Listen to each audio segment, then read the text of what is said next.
Hello everyone, I'm Becky Goldsmith with Piece of Cake, and I want to show you the Dritz Mighty Steam Iron. I've already taken mine out of its package and unwrapped the cord. Know that you can store the cord wrapped around the handle. I haven't plugged the iron in yet because I'm going to put water in here to demonstrate how the steam works. You peel the little silicone thing off, and there's this handy pitcher with the maximum quantity of water marked on it. And now I'm going to close this up. There are 3 temperature settings on the iron. 0 is off. Then there's 1, which is for synthetics. 2 is for wool. And max is for cotton, and that's the temperature I'm going to be using now. If I was using this for fusible web, I would set it on the medium setting. While the iron is hot, leave it standing up, unless you have the Dritz Silicone Iron Rest. And I happen to have one because I really like being able to set my iron down flat. I trust them more. That way they don't tip over accidentally when I'm not paying attention. The iron rest has little dimples. You want to use it with the dimple side up. And then let the iron get hot. And I know that we all use appliances like this. We use irons, and it's easy to ignore the instructions and the safety warnings.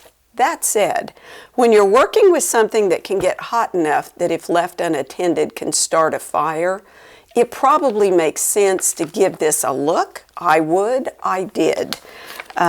This does not have an automatic shut-off, so you do want to be very much aware that the iron can get very hot and treat it carefully.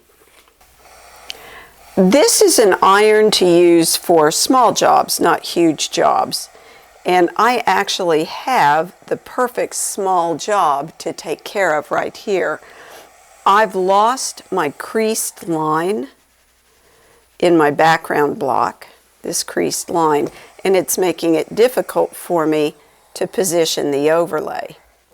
So I just want to use this tiny little iron to reestablish my creased line.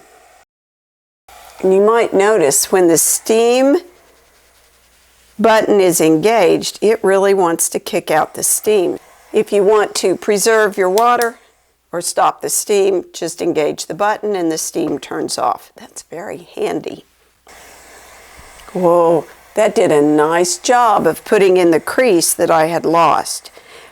Once you're finished ironing, go ahead and dump any water out, and I'm personally going to leave the stopper out just a little bit. It seems like a good idea to let the inside of the iron dry out. I've wrapped the cord around. Once it's all the way cool, you can put the iron, the silicone pad if you happen to buy that, and the handy filler bottle all down in this nylon pouch that comes with the iron. This is really a nice iron. It's not very heavy, it's not very big, it gets good and hot, it makes a nice crease, it would flatten fabric. It wouldn't be your only iron, but in a class situation or when you just need to do something quick or in a small area, this is a nice iron to have.